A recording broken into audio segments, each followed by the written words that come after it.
اب سند کے اعتبار سے حدیث کی بہت سی قسمیں ہیں.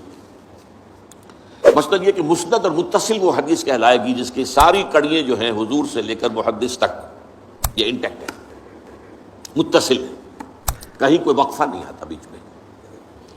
مرفوع وہ حدیث کہلاتی ہے جو حضور کس سے روایت کی جا رہی ہو بات.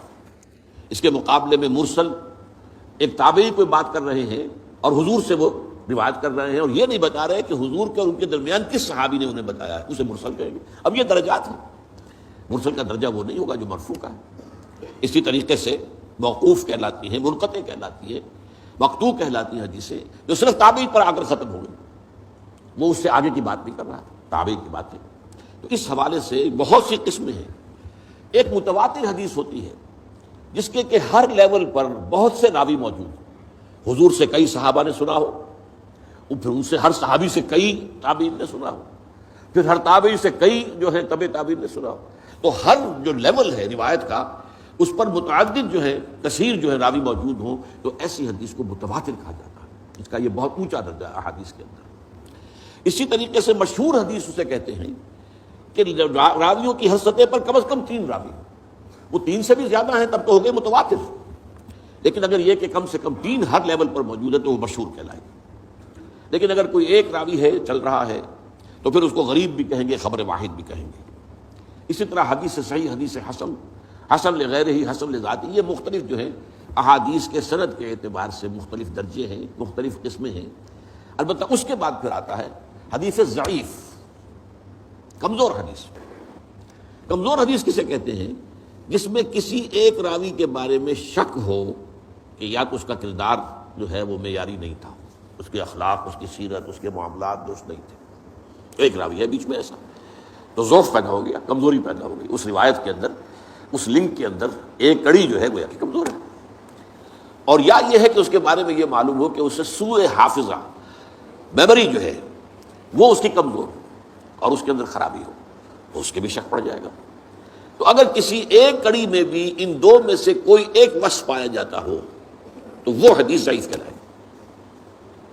اس سے پھر سب سے نیچے درجہ جو آتا ہے وہ آتا ہے موضوع کا، جس کے بارے میں محدثین نے تحقیق کر کے، چھان بین کر کے یہ فیصلہ کر دیا کہ یہ تو گھڑی ہوئی حدیث ہے، جھوٹی حدیث ہے، اس کی حضور کی طرف نسبت صحیح نہیں ہے.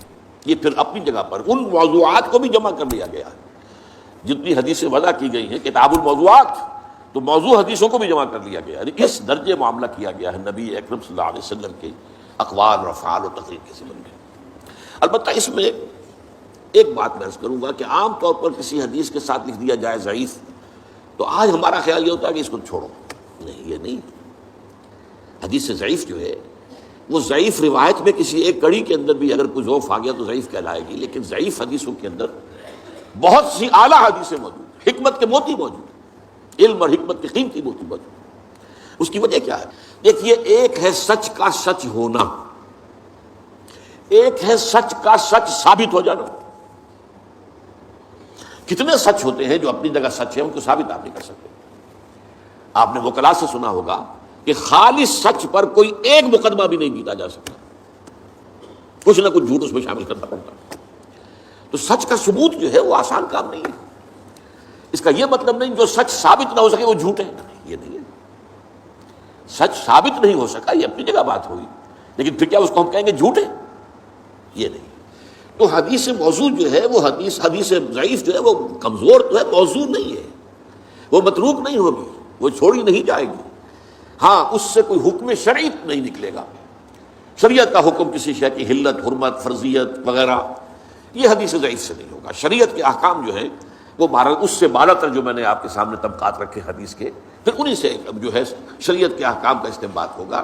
ضعیف حدیث سے شریعت کا کوئی حکم ثابت نہیں ہوتا. لیکن جیسا کہ میں نے عرض کیا، حکمت کے موتی بڑے بڑے، علم کے، حکمت کے، وہ آپ کو ضعیف حدیثوں میں ملیں گے. اور یہ تقریباً اجماع ہے امت کا کہ ضعیف احادیث جو ہیں وہ فضائل کے ضمن میں قابل قبول ہیں. جس میں کسی عمل کی فضیلت بیان ہو رہی ہے، اس کے ضمن میں جو ضعیف احادیث ہے وہ قابل قبول ہے، ان کو اختیار کیا جا سکتا ہے. ہمارے بہت سے بڑے بڑے مصنفین ائمہ نے ضعیف احادیث کو اپنی کتابوں میں شامل کیا ہے. وہ ثابت تو نہیں ہو سکی، اور سند کے اعتبار سے ثابت نہیں ہو سکی. کہیں ایک جگہ بھی کوئی اگر رکھنا پڑ گیا تو اس کا مطلب ہے کہ وہ ضعیف ہو گئی. لیکن پھر میں دوہرا رہا ہوں کہ اس کا یہ مطلب نہیں کہ وہ جھوٹی ہے یا گھڑی ہوئی ہے. اس کے لیے لفظ موضوع کا حدیث موضوع وہ گھڑی ہوئی جس کو کہ محدثین نے سوچ سمجھ کر جو ہے وہ موضوع قرار دیا.